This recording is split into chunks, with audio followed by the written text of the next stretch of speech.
আসসালামু আলাইকুম প্রিয় দর্শক, আমার সঙ্গে থাকবার জন্য ধন্যবাদ। এক মাসের শাসনকালে প্রধানমন্ত্রী তারেক রহমান বেশ কিছু ইতিবাচক নজির স্থাপন করতে সক্ষম হয়েছেন এবং তাতে যেমন তিনি অতি সরলতার পরিচয় দিচ্ছেন, তেমনি আবার বিগত রাজনৈতিক সংস্কৃতি থেকেও বেরিয়ে আসার ইঙ্গিত পাওয়া যাচ্ছে। ৯০-এর দশক থেকে দেশের শাসন ব্যবস্থা গণতান্ত্রিক ধারায় উত্তরণের পরেও বিগত দিনগুলোতে দুই নেত্রীর ইগোকেন্দ্রিক রাজনৈতিক সংস্কৃতি দেশে যেমন প্রত্যাশিত গণতান্ত্রিক শাসন ব্যবস্থা কায়েম করতে দেয়নি, তেমনি রাজনৈতিক সংস্কৃতিও গণতান্ত্রিক হয়ে উঠতে পারেনি। এই ব্যর্থতার পিছনে অন্যতম কারণ হিসেবে ধরা হয় দুই নেত্রীর ব্যক্তিগত আমিত্বের অহমিকা, যেটা আর ১০টা নারী বেলাতেও বেশিরভাগ সময় প্রাধান্য পায়। ফলে মেয়েলি স্বভাবের প্রভাবে কেউ কারো কাছে নতি স্বীকার না করার যে প্রবণতা ছিল, সেটাই বিগত ২৬ বছরের গণতন্ত্রকে বহু অংশেই ব্যাঘাত করে দিয়েছে। মাত্র অল্প কিছুদিন আগে একজন সৃষ্টির অমোঘ নিয়মে সম্মানের সাথে পরপারে পাড়ি জমালেও অন্যজন অসম্মানের চূড়ান্ত পরিণতি বরণ করে নিয়ে ভিন দেশে পলাতক জীবনযাপন করছেন। গ্রাম অঞ্চলে একটা কথা ভীষণ প্রচলিত, মেয়ে মানুষের বুদ্ধি থাকে হাঁটুর নিচে। দোর্দণ্ড প্রতাপে সর্বদা আমিত্বের অহমিকায় আক্রান্ত শেখ হাসিনার পলায়ন দেখে সেই প্রবাদটিকেই সত্যি মনে হয়। কারণ কোনো পুরুষ নেতাই হয়তো এইভাবে জীবনের মায়ায় ভিনদেশে পলায়ন করতেন না, কিংবা ৫ আগস্ট পূর্ববর্তী পরিস্থিতি হয়তো এতদূর পর্যন্ত আসতেই দিতেন না। তার আগেই সমাধানের কোনো একটা পথ নিশ্চয়ই খুঁজে বের করতেন, অথবা পলায়নের উদ্দেশ্যে দেশ ত্যাগ না করে বরং কারাবরণ করাকেই পছন্দ করতেন। মোদ্দা কথা, বিগত ২৬ বছরের গণতান্ত্রিক শাসন ব্যবস্থা সত্যিকার অর্থে গণতান্ত্রিক না হয়ে ওঠার মূল কারণটাই ছিল দুই নারীর ইগোকেন্দ্রিক রাজনৈতিক সংস্কৃতি। জাতির সৌভাগ্য এই যে এখন সেই ধারা একসঙ্গে রহিত হয় এবং সংসদে সরকার ও বিরোধী দলে পুরুষ নেতৃত্ব চলে আসায় ইগোকেন্দ্রিক রাজনৈতিক সংস্কৃতি থেকে বেরিয়ে সাধারণ সাবলীল রাজনীতির চর্চা শুরু হয়েছে এবং নবীন প্রধানমন্ত্রী তারেক রহমান এখন পর্যন্ত প্রতিটি পদক্ষেপে সেই প্রমাণ দিয়ে যাচ্ছেন। পাশাপাশি বিরোধী দলও সরকারকে যথেষ্ট সহযোগিতার মনোভাব দেখিয়ে যাচ্ছে। তবে এই এক মাসে তারেক সাহেবের সরকার পরিচালনার নীতি ও আচরণ দেখে স্পষ্ট হয়ে উঠছে তিনি তার পিতা ও মাতার পদাঙ্ক অনুসরণ করতে আগ্রহী। বিশেষ করে তার পিতার আদর্শ ও শাসনের জনপ্রিয়তাকেই তিনি ফিরিয়ে আনার চেষ্টা করছেন। একই সঙ্গে তিনি শুধু শাসক হতে চাচ্ছেন না, পিতার মতোই তিনি জনগণের নেতা হয়ে উঠতে চাইছেন। তিনি দেশের সাধারণ মানুষের সাথে মিলেমিশে যেমন চলাফেরা করতে চাচ্ছেন, তেমনি কৃষকের কাঁধে কাঁধ মিলিয়ে পিতার সেই খালকাটা কর্মসূচিও পালন করছেন। হয়তো এ কারণেই প্রধানমন্ত্রীর নিরাপত্তা ও প্রোটোকলের বেড়াজাল থেকে বেরিয়ে এসে ১৪টি গাড়িকে ৪টিতে নামিয়ে এনেছেন এবং সেগুলোর তেল খরচও নিজের অর্থে বহন করবেন বলেই ঘোষণা দিয়েছেন।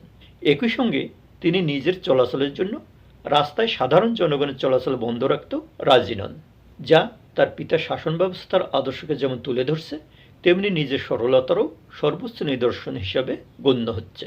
এছাড়া তিনি যেমন প্রধানমন্ত্রী নির্বাচিত হওয়ার পরেও বিরোধী নেতাদের বাড়ি বাড়ি গেলেন, তেমনি জেলমুক্ত সাংবাদিক সহ বিভিন্ন গণ্যমান্য ব্যক্তিদেরও ফোন করে কুশল জিজ্ঞাসা করছেন, যারা কিনা মাত্র অল্প কিছুদিন আগেও তারই সবচেয়ে বদনাম ছড়াচ্ছিলেন। এখন বিরোধী নেতাদের বাড়ি ঘোরা আর গণ্যমান্যদের ফোন করার যে নজির সৃষ্টি করলেন, সেগুলোই হয়তো অনেকের কাছে প্রত্যাশা হয়ে দাঁড়াবে এবং প্রত্যাশা পূরণ না হয় অনেকে তখন অযথা বিরোধিতার সুযোগ তৈরি করবে। মোদ্দা কথা, প্রধানমন্ত্রীর ব্যক্তি বিশেষকে ফোন করার এই প্রবণতা ভবিষ্যতে গণ্যমান্যদের মাঝে বিভক্তি তৈরি করবে। এছাড়া এখন পর্যন্ত কোনো বিষয় প্রধানমন্ত্রী হিসেবে জনাব তারেক রহমান সাহেব কঠোরতার পরিচয় দিতে পারেননি, যেটা সরকার প্রধান হিসেবে তার শুরু থেকেই হবার কথা ছিল। তার যোগাযোগ মন্ত্রী ইতিমধ্যেই পাবলিকলি বেশ কিছু বিষয় গুলিয়ে দিয়েছেন। তার স্বরাষ্ট্রমন্ত্রীও শেখ হাসিনা সরকারের সবচেয়ে সমালোচিত মন্ত্রী ওবায়দুল কাদেরের সুরেই কথা বলতে শুরু করেছেন, যা জনগণ মেনে নিতে পারছে না। কিন্তু প্রধানমন্ত্রী তাদেরকে এখনও পর্যন্ত কোনো সতর্কতার বার্তা দিয়েছেন বলে মনে হয় না, অথচ জনগণ কিন্তু সেটা ব্যাপক প্রত্যাশা করে, যার স্পষ্ট ছাপ দেখা যায় সোশ্যাল মিডিয়াগুলোতে। এটা সবারই মনে রাখা দরকার যে সোশ্যাল মিডিয়া এখন জনমত গঠনের সবচেয়ে গুরুত্বপূর্ণ স্তম্ভ হয়ে উঠেছে, এমনকি রাষ্ট্রের চতুর্থ স্তম্ভ বলা হচ্ছে। অপরদিকে যেভাবে শিষ্টাচার বহির্ভূতভাবে বিভিন্ন প্রতিষ্ঠান প্রধানদের সরিয়ে দিয়ে দলীয় লোক নিয়োগ করা হচ্ছে, তাতে প্রধানমন্ত্রীর কথা ও কাজের মিল পাওয়া যাচ্ছে না। তবে এটা ধরে নেওয়া যায় যে এইসব কাজ হয়তো তাকে শাঁকপাঁচ বুঝিয়ে দলের নেতামন্ত্রীরা নিজেদের পছন্দের লোকদের বসাচ্ছে। তার সরলতাকে পুঁজি করে সুযোগ সন্ধানীরা নানান কায়দায় এসব করে যাচ্ছেন ফায়দা লোটার জন্য। সরকারের ওপর খুব দ্রুতই যার প্রভাব পড়তে শুরু করবে। কিন্তু প্রধানমন্ত্রীকে এটাও স্মরণে রাখতে হবে যে এভাবেই বঙ্গবন্ধুর সরলতার সুযোগ নিয়ে তার সরকার ক্রমেই বঙ্গবন্ধুর হাত থেকে বেরিয়ে গিয়েছিল, যার সাক্ষ্য দেয় ইতিহাস। ওই সময় বঙ্গবন্ধু যদি অতটা সরল না হয়ে কঠোরভাবে সরকার চালাতেন, তাহলে হয়তো বাংলাদেশের ইতিহাস অন্যভাবে লেখা হতো। তাই 24-এর প্রেক্ষাপটে তরুণ সমাজ যেটাকে দ্বিতীয় স্বাধীনতা বলতে পছন্দ করছে, সেই স্বাধীনতার মাধ্যমে প্রাপ্ত সুযোগ যদি নবীন প্রধানমন্ত্রী তার সরলতার কারণে নষ্ট করে ফেলেন, তাহলে জাতি, বিশেষ করে তরুণ প্রজন্ম, তাকে কিন্তু কোনোদিন ক্ষমা করবে না। কাজে ভালো মানুষই দেখানোর জন্য নিরেট সরলতা দেখালে চলবে না। সরলতা সামগ্রিক জীবনে বিশৃঙ্খলা সৃষ্টি করে। সরল মানুষরা কোনো কিছুই নিয়ন্ত্রণে রাখতে পারেন না। তাই নেতৃত্বদানকারীদের কখনোই সরল হতে নেই, উল্টো বরং কঠোরতাই একটি ভালো নেতৃত্ব প্রতিষ্ঠা করে এবং একই সঙ্গে ভালো শাসকও সৃষ্টি করে। তাই সরকার প্রধান হিসেবে প্রধানমন্ত্রী তারেক রহমান সাহেব যত বেশি কঠোর হবেন, তার শাসনও তত বেশি ভালো হবে। দেশ তত বেশি নিয়ম মেনে সুন্দরভাবে চলবে। তিনি যেমন একজন প্রেসিডেন্ট ও একজন প্রধানমন্ত্রীর সন্তান হিসেবে সহজেই প্রধানমন্ত্রী হতে পেরেছেন, তেমনি অতি সহজেই অনাগত ভবিষ্যতে তার কন্যাও একদিন সহজেই এই দেশের প্রধানমন্ত্রী হয়ে উঠবেন।